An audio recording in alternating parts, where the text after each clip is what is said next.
Shalom e bem-vindos à Via Rápida Israel, uma frase do hebreu que significa amarás a Israel. Esperamos que vocês fiquem conosco porque nosso professor Dr. Baruch vai compartilhar um estudo expositivo da Bíblia. Dr. Baruch é professor titular no Instituto Zera Avraham, com sede em Israel. Ainda que todas as aulas no Instituto são dadas em hebraico, o Dr. Baruch fica feliz em compartilhar este estudo semanal com dublagem em português. Para mais informações sobre nosso trabalho em Israel, visite nosso site amarasaisrael.org. Fiquem agora com o Dr. Baruch e a aula de hoje.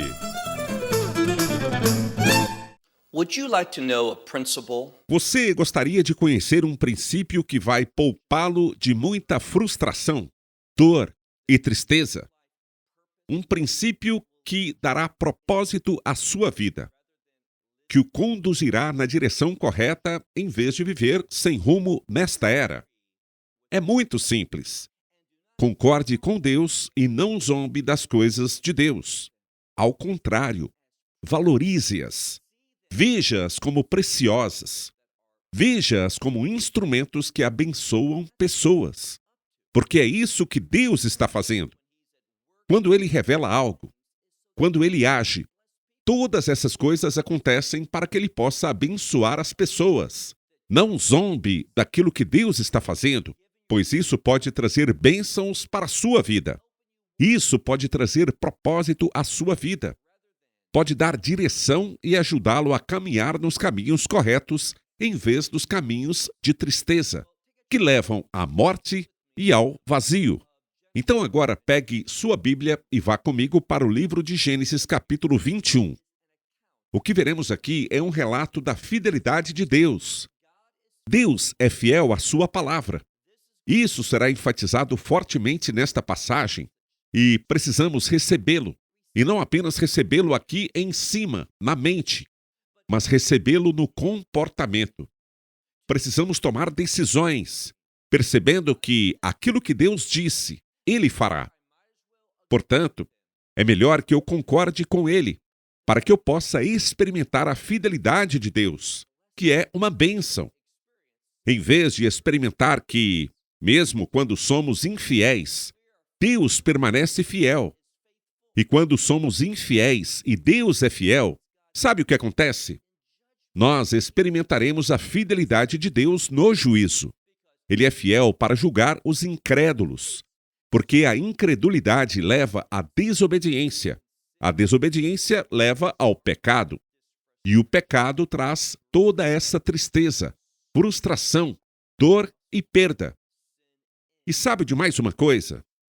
O pecado termina em morte, e morte eterna. E quando olhamos de forma profética, existe uma relação entre pecado, morte e desprezo eterno. Não queremos experimentar o desprezo eterno de Deus. Queremos ser pessoas que proclamam, por meio de nossas palavras e obras, a vida e a alegria de Deus. Viva de maneira que traga o louvor de Deus e não o seu desagrado. Agora, olhe para o livro de Gênesis capítulo 21, como foi dito. O que vemos aqui é um cumprimento. Lembre-se, Deus falou a essa família.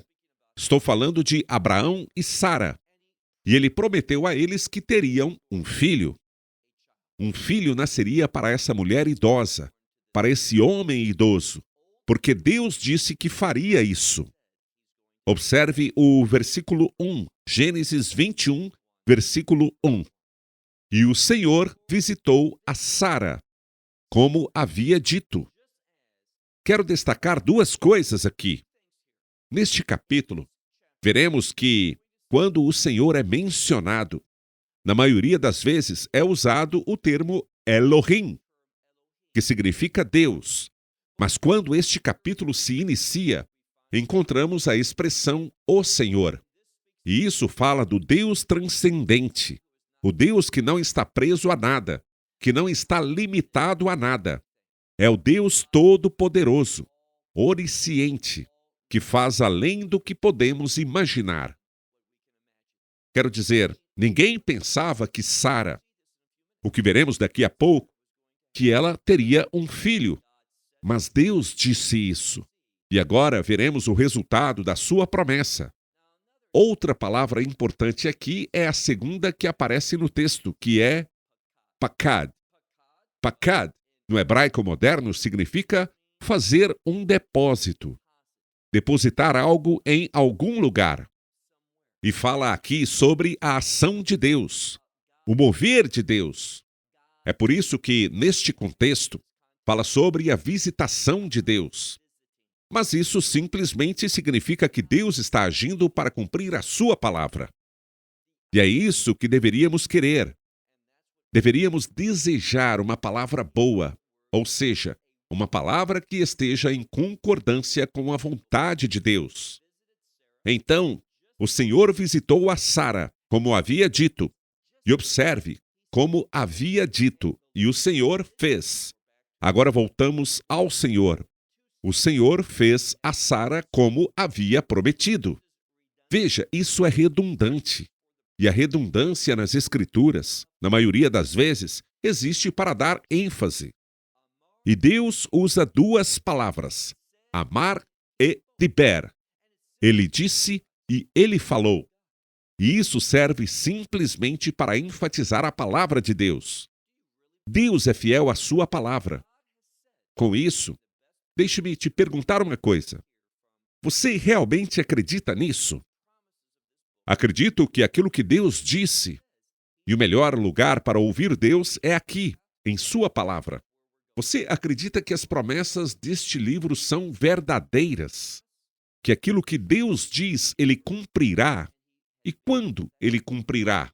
É para onde estamos indo. Vá agora ao versículo 2. Deus prometeu que ela daria à luz, e Ele começou a cumprir essa promessa, porque diz aqui, Sara concebeu. Esse foi o primeiro passo. Ela concebeu e deu a Abraão um filho. E nós perceberemos que haverá uma forte conexão nesta passagem entre a palavra filho e Isaque.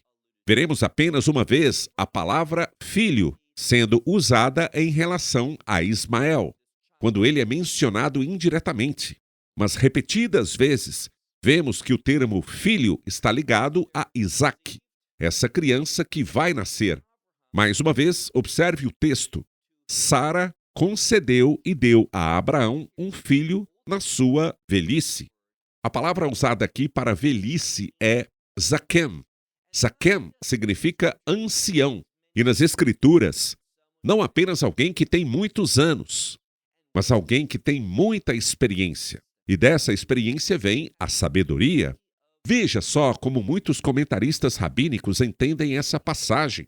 Eles veem Abraão amadurecendo, e foi somente quando ele amadureceu que pôde receber essa promessa.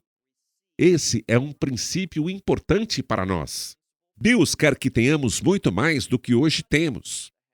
Quando digo muito mais, quero dizer no sentido mais amplo. Não pense apenas materialmente, mas em todas as coisas. Deus quer que tenhamos abundância. Veremos nessa passagem das Escrituras que há uma preferência por apontar para o reino. O que estamos aprendendo no capítulo 21 são princípios que se referem ao reino de Deus, coisas que insinuam, apontam e fazem alusão às realidades do reino. E só podemos receber as promessas do reino quando amadurecemos, quando temos sabedoria, quando permitimos que a experiência de caminhar com Deus nos amadureça, para que possamos antecipar as coisas de Deus. E por que devemos antecipar as coisas de Deus? Nesse contexto, é para que possamos nos mover e estar em uma posição onde Deus quer que estejamos. A Abraão nasceu um filho, por meio de Sara, em sua velhice, em sua maturidade. E observe o que as Escrituras dizem. Lá Moed. Lembre-se que eu disse que havia pistas e referências ao reino. As Escrituras dizem que esse filho nasceu para ele quando ele estava maduro, em sua maturidade, em sua velhice. Quando? Lá Moed. Muitos de vocês conhecem a palavra Moed. Ela fala sobre um tempo determinado. um dos tempos determinados de Deus. E esses tempos determinados, creio que mencionei isso numa mensagem anterior esta semana, quando falei sobre esses tempos determinados. Paulo diz: vou te passar a referência. O apóstolo Paulo diz em Colossenses capítulo 2, nos versículos 16 e 17, ele diz que as festas de Israel, entre outras coisas. Mas vamos focar neste contexto, os Moedim, esses tempos determinados, essas festas. E elas são as festas do Senhor. Elas são sombras das coisas que estão por vir. E a que ele está se referindo quando diz isso em Colossenses 2, coisas que estão por vir. Ele está falando sobre o reino, sobre coisas do reino. Então aqui está a verdade bíblica. Quanto mais você aprende sobre as festas determinadas por Deus, aquilo que ele diz em Levítico, capítulo 23, Moadai. Moadai significa as minhas festas. Quanto mais aprendemos sobre essas festas, como a Páscoa, os pães ázimos, a festa chamada Reshit, as primícias, e também Shavuot, Pentecostes, e também Yom Teruah, a festa das trombetas, e Yom Kippurim, o dia da expiação, e também Sukkot, a festa dos tabernáculos, e ainda Shemini Atzeret, a Assembleia do 8º dia. O que aprendemos sobre essas festas é que, muitas vezes, a maioria dos crentes que não vêm de um contexto judaico, e muitos dos que vêm, mas deixaram essa tradição, todos pensam que isso é coisa do passado. Não. Paulo diz na Nova Aliança que essas coisas apontam para o futuro. Elas têm implicações para o reino. Então, quanto mais você aprende sobre Moedim, sobre as festas, mais você entenderá sobre o reino. E não apenas sobre o reino, mas também sobre o rei, porque diz que a sombra dessas coisas é o Messias. Ou seja, o Messias é a substância que projeta essa sombra. Assim, quanto mais você aprende sobre as festas, mais compreenderá a verdade do reino, mais compreenderá sobre o próprio rei. O texto diz: ao tempo determinado que Deus lhe havia prometido. Então, repetidas vezes, vejo 3 ou 4 referências nestes 2 primeiros versículos. Como Deus havia dito, como Deus havia falado, como Deus havia prometido. Naquele tempo, daquela maneira, daquele modo, Deus estava demonstrando fidelidade. Olhe para o versículo 3. E Abraão pôs no filho o nome de Isaque. Aqui está outra referência ao fato de Isaque ser seu filho. O filho que lhe nascera, que Sara lhe dera. Então, repetidamente, está sendo enfatizado. Sara deu um filho a Abraão. Esse filho veio por meio de Sara. Quem disse isso? Abraão. E foi porque Sara e depois Abraão duvidaram que temos o problema de Ismael. Isso será tratado de maneira muito significativa no final desta passagem que estamos estudando hoje. Observe novamente o versículo 3. E Abraão pôs no filho que lhe nascera, que Sara lhe dera, o nome de Isaque. Agora vamos prestar atenção por alguns momentos nesse nome, Isaque, que basicamente significa ele rirá. E esse verbo, tisarei hetkuf, é importante. Por quê? É importante porque ele é mencionado ao longo de toda a passagem e fala sobre o resultado da promessa de Deus, a alegria. Então, nesta parte das Escrituras, quando falamos sobre Abraão e falamos sobre a alegria, a felicidade que tanto Abraão quanto Sara têm, essa palavra aparece. O que eu disse, tisarei hetkuf, é importante porque fala de uma alegria natural. E quando digo natural, quero dizer que você não consegue impedir. Algo acontece, é engraçado e instintivamente você ri. E isso possui implicações espirituais. Quando as promessas de Deus se cumprem, isso naturalmente o levará à alegria.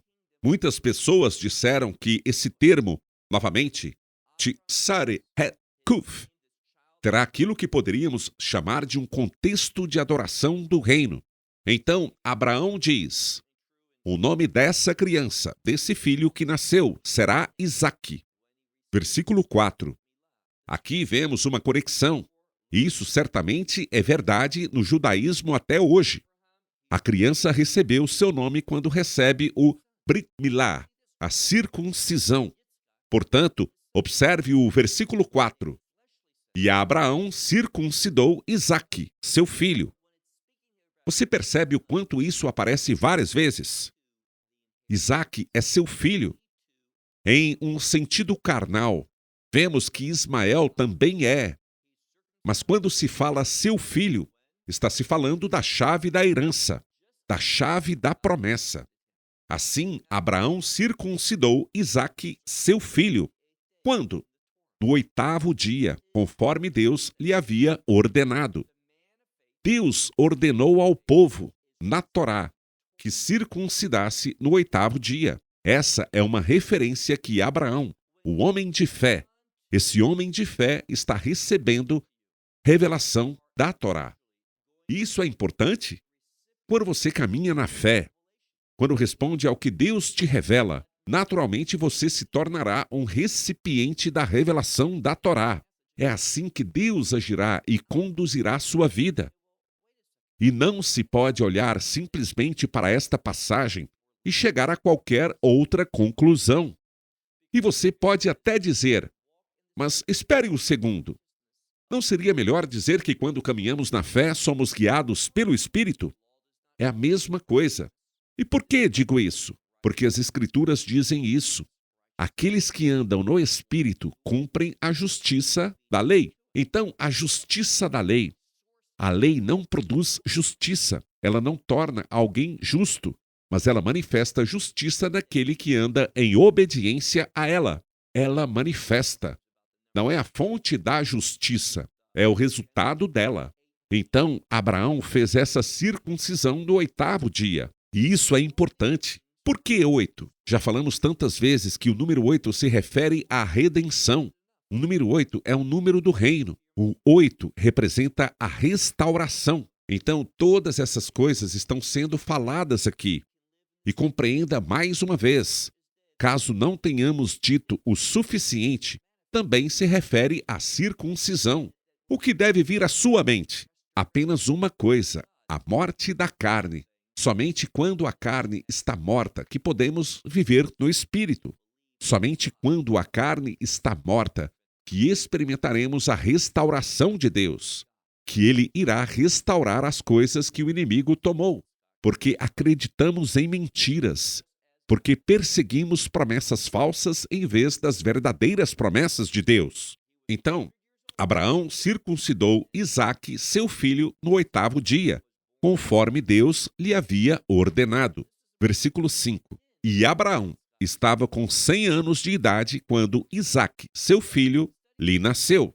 Isso é muito importante porque, novamente, encontramos a expressão Isaac Beno. Quando estudamos esta passagem, continuamente vemos a frase Itzkak Beno, Isaque, seu filho, porque a palavra filho é sinônimo de herdeiro, e neste caso está ligado à promessa. Versículo 5, mais uma vez. E Abraão tinha 100 anos de idade. O que isso quer dizer? Completude. Aquilo que está em sua totalidade ou plenitude. Portanto, foi somente quando Abraão alcançou essa completude, essa plenitude, sendo um homem que era íntegro, ou seja, que era obediente às coisas de Deus, que ele recebeu Isaque, a manifestação da promessa de Deus. Lembre-se do que Paulo diz.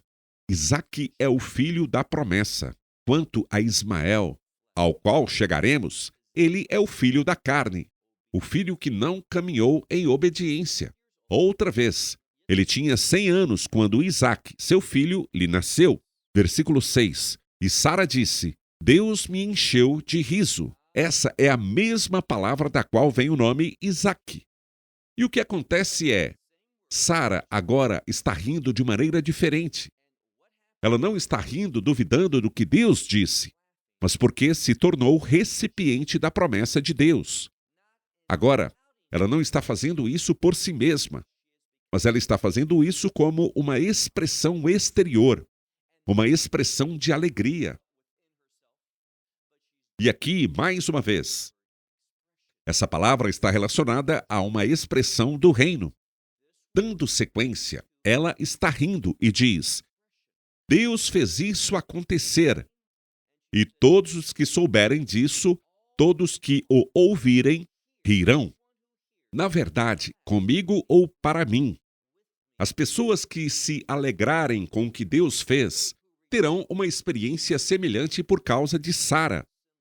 Eles compartilharão do resultado da promessa. É isso que esta passagem está dizendo. Versículo 7.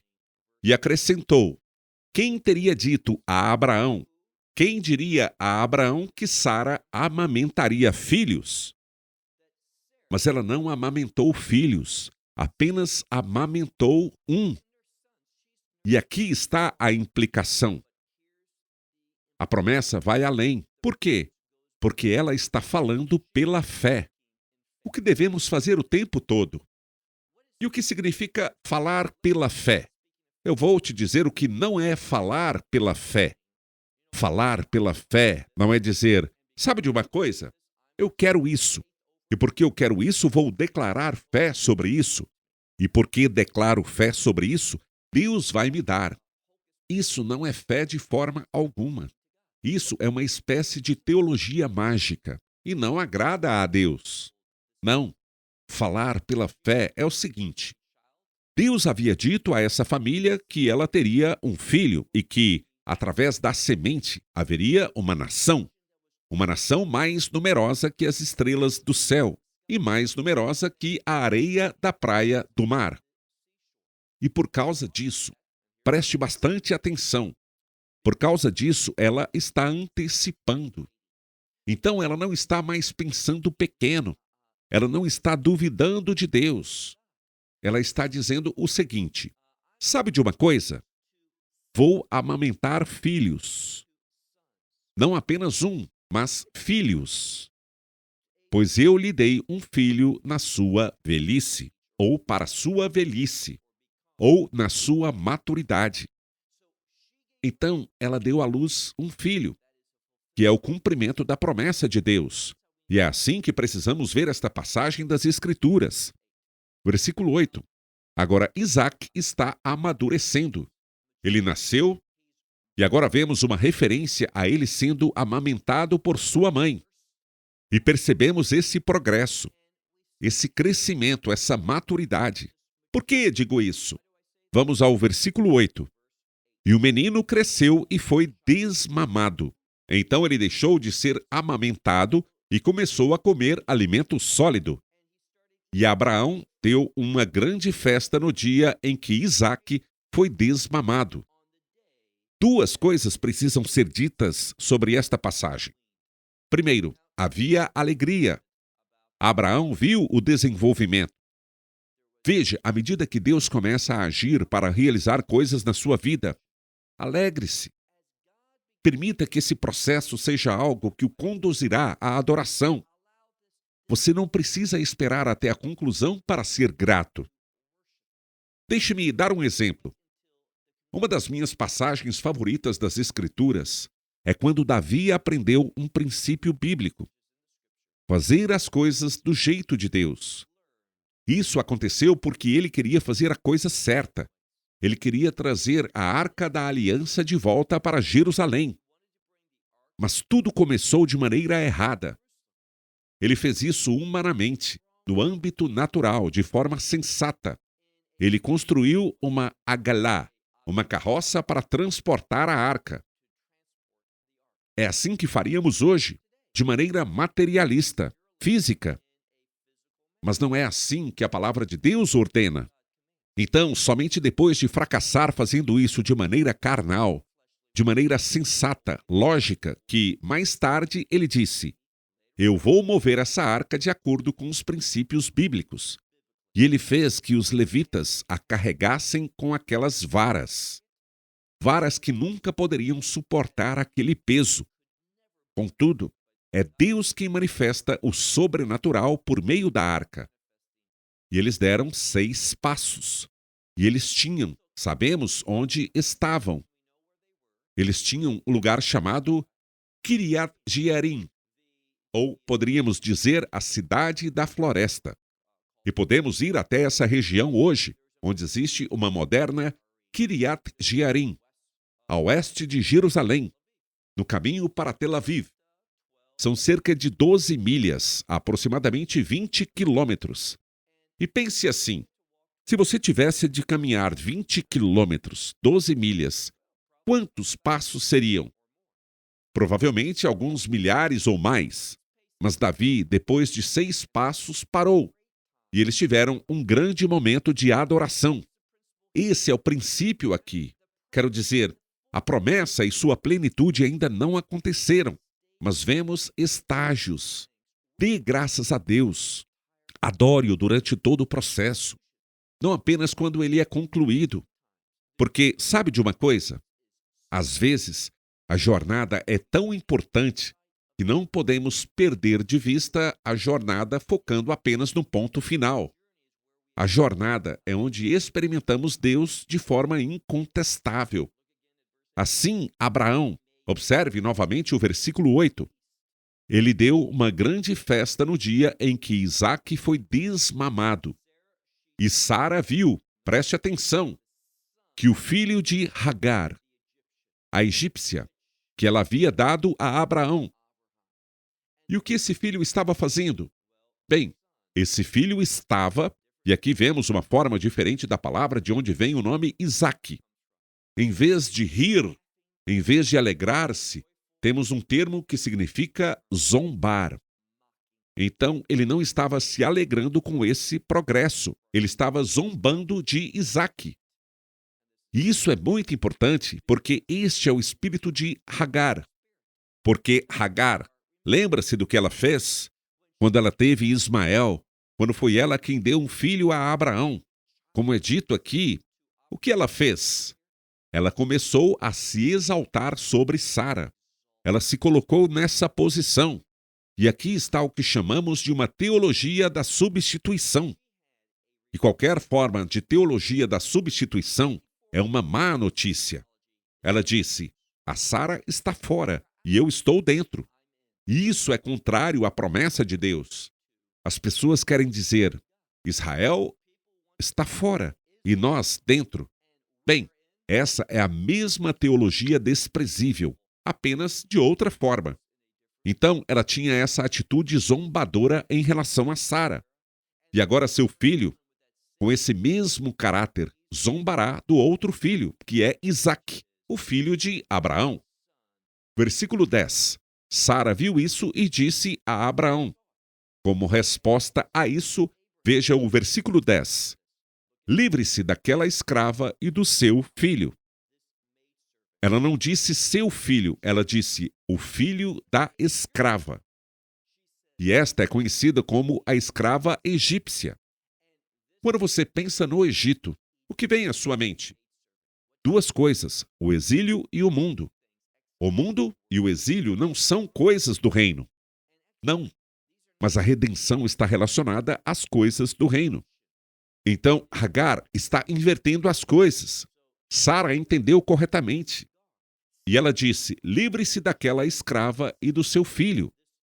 Porque ele, ou seja, o filho da escrava, jamais será herdeiro com o meu filho, com Isaque. Aqui há um jogo de palavras. Pois quando Ismael zombava, ele usou a palavra Metzahek, enquanto a forma correta seria Itzkak. Então vemos palavras muito semelhantes, mas uma única letra pode fazer uma diferença enorme. É por isso que temos de concordar com a palavra de Deus e não apenas pegar uma parte dela. Quero dizer, olhando em termos percentuais, Ismael tinha 75% da palavra. Ele simplesmente fez uma pequena mudança. Mas essa pequena mudança trouxe desprezo. E veremos no que isso resultou na vida dele e na vida de sua mãe. Então ela disse, é Sara quem fala. Este filho jamais será herdeiro com o meu filho, com Isaque. Observe agora, por favor, o versículo 11. Qual foi a resposta de Abraão? Bom, ele não gostou. E diz o versículo 11: E pareceu esta palavra muito, muito má aos olhos de Abraão. Má. Muitas Bíblias talvez não traduzam assim, mas a palavra é a palavra ha, em sua forma verbal. E ha significa o oposto da vontade de Deus. Naquele momento, Abraão não viu isso como algo alinhado com a vontade de Deus. O que Sara disse: expulse aquela mulher e expulse seu filho. E não concordou com isso. Ele achou errado, uma maldade, algo contrário à vontade de Deus. E a palavra meod está ali, muito má, como traduzimos. Mas observe algo. Vamos ler todo o versículo 11. E pareceu esta palavra muito, muito má aos olhos de Abraão por causa. Veja o que ele diz: por causa de seu filho. Abraão pensava que Ismael também era seu filho. Mas não neste contexto. Quando chegarmos ao sacrifício de Isaque, muito em breve, em algumas semanas, veremos Deus dizendo: e anteciparei um pouco do que veremos. Deus diz: Isaque é seu filho, seu único filho. Deus não reconhece Ismael. E nesta passagem, quando Deus fala, é Isaque quem é Beno Shel Abraham, o filho de Abraão. Mas quando Abraão fala aqui, ele faz a declaração errada, porque também vê Ismael como seu filho. E por que digo que ele está igualmente errado neste ponto? Observe agora o versículo 12. E Deus disse a Abraão: não te pareça mal aos seus olhos por causa do menino e da sua escrava. Agora, repare em algo muito significativo. Deus não usou a palavra filho. Ele com certeza não disse seu filho. Ele muda para a palavra Naar, que significa menino. E quando fala de Hagar, diz sua escrava. Ele está falando desse relacionamento, pois, na verdade, ela era a escrava de Sara. Mas por que Abraão a tomou para si? O que ele não deveria ter feito? Claro, foi Sara quem lhe disse para fazer isso, mas ela estava agindo com falta de fé. Podemos falar mais sobre isso, como já falamos numa outra aula antes. Mas chama a atenção que Deus tenha mudado a forma de falar e que não chame Ismael de filho de Abraão. Ele diz: tudo que Sara lhe pedir, Shema Bekolá, obedeça-a. Aqui temos a palavra Shema, mas ela sempre demanda um resultado. É por isso que é igualmente aceitável dizer obedeça-a.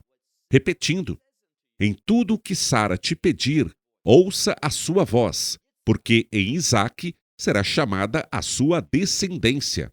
Isso é fundamental. A palavra descendência está relacionada à promessa feita anteriormente. Quando Deus falou com Abraão ao estabelecer aquela aliança em Gênesis 12, ele também falou de misericórdia. Mas entenda, misericórdia em um sentido limitado para com Ismael e Hagar. Ele diz no versículo 13: mas também do filho da escrava farei um goi, um povo, uma nação, pois ele é seu descendente. Então aqui Deus claramente evita a palavra filho. Mas quero que você perceba algo. É essencial que você aprenda a interpretar as Escrituras. Pois Deus não está dizendo: sabe de uma coisa? Eu sinto compaixão por Ismael. Sinto compaixão por Hagar e vou abençoá-los por quem eles são, por causa da situação deles. Não é isso que dizem as Escrituras. Há uma grande ênfase aqui. Você precisa entender isso. Quando olhamos para as Escrituras, existem pistas sobre onde o texto enfatiza certas coisas. E aqui, O que está sendo enfatizado é que a provisão de Deus para eles acontece por causa de Abraão. E o que entendemos disso? Bom, é verdade. Somente por causa da aliança com Abraão que Deus proverá. Ele não está fazendo isso. Ele não está recompensando o fato de Ismael ter zombado de Isaque. Ele não está recompensando Agar pelo que ela disse quando quis se exaltar. Não. Tudo isso acontece por causa de Abraão. Deus está fazendo isso por ele, não por eles. O favor que encontraram diante de Deus é por causa de sua ligação com Abraão. Da mesma forma, se você não tiver conexão com a descendência de Abraão, isto é, com o Messias Yeshua, você não encontrará favor algum. Agora, observe o versículo 14. Abraão levantou-se cedo pela manhã, pegou alguns pães e uma garrafa, ou um odre de água, e os entregou a Agar. Colocou-os sobre seus ombros e com o menino, isto é, com Ismael, despediu-a, e ela partiu. Em seguida vem uma palavra muito importante, é a palavra vatetá. Essa palavra significa que ela ficou vagando, andando sem propósito. E ela tinha uma provisão material para este mundo. Porque Deus deu, por meio de Abraão, pão e água. Porque eles tinham uma mentalidade do mundo. Estavam interessados nas coisas do mundo. Então receberam bens materiais. Deus lhes deu provisão. Mas preste atenção.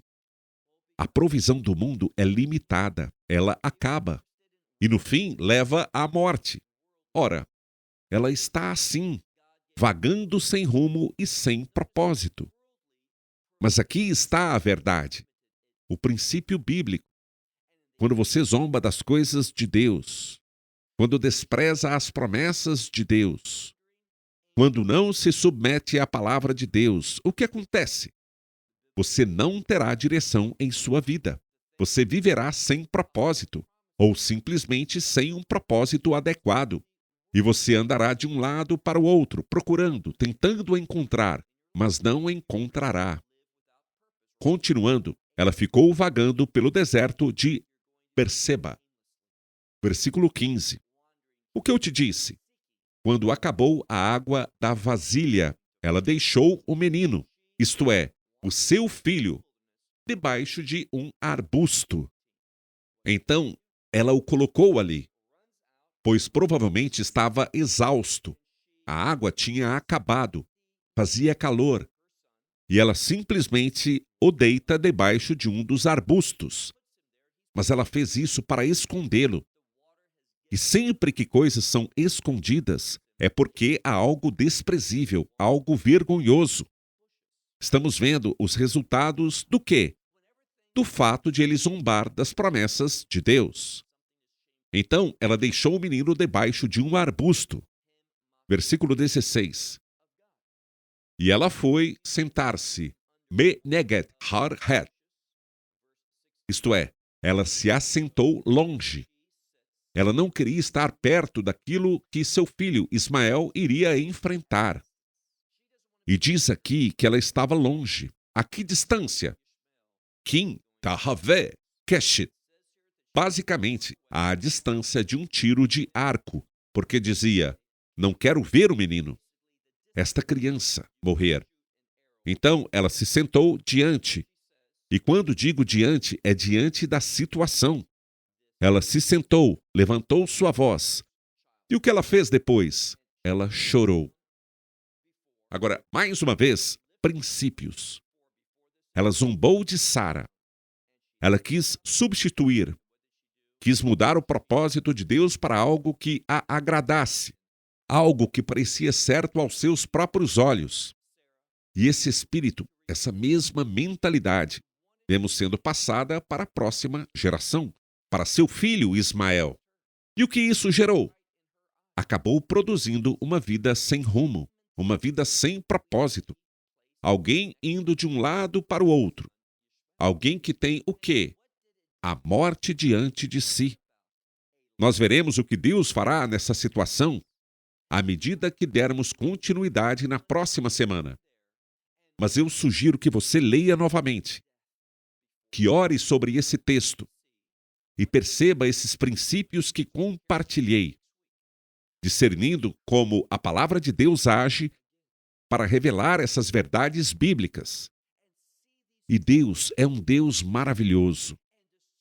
Ele tem promessas fantásticas, promessas que nos levarão a adorá-lo de maneira nova e empolgante. Sim, nós temos o privilégio de escolher. Nós podemos tanto buscar as promessas de Deus, valorizá-las, ser apaixonados por elas. Podemos reconhecer seu valor e responder a tudo isso. Ou podemos ser como Agar e Ismael, que zombam daquilo que Deus está fazendo porque pensamos ter um caminho melhor. Essa é uma mentalidade muito tola, que poderá levá-lo a sentir-se angustiado, vazio. E as provisões deste mundo vão se esgotar e você ficará vazio. Veja, há muitas pessoas hoje que estão vazias. Mas quando temos uma mentalidade de promessa, isto é, um modo de pensar focado nas promessas de Deus, sabe o que vamos ter? Vamos ficar satisfeitos, vamos ficar contentes. Teremos aquela paz que excede todo o entendimento. Bom, vou encerrar por aqui. Até a próxima semana. E que Deus os abençoe ricamente. Shalom, desde Israel. Esperamos que você tenha desfrutado da aula de hoje e que possa compartilhá-la com outros. Te convidamos a participar e nos acompanhar a cada semana, a esta hora e por este canal, em mais um episódio de Amarás a Israel. Para mais informações em português, visite amarasaisrael.org, onde encontrará muitos outros estudos realizados pelo Dr. Baruch. Até a próxima semana. Que Deus, nosso Messias e Yeshua, nosso Senhor Jesus Cristo, te abençoe durante a sua caminhada com Ele. Shalom, desde Israel.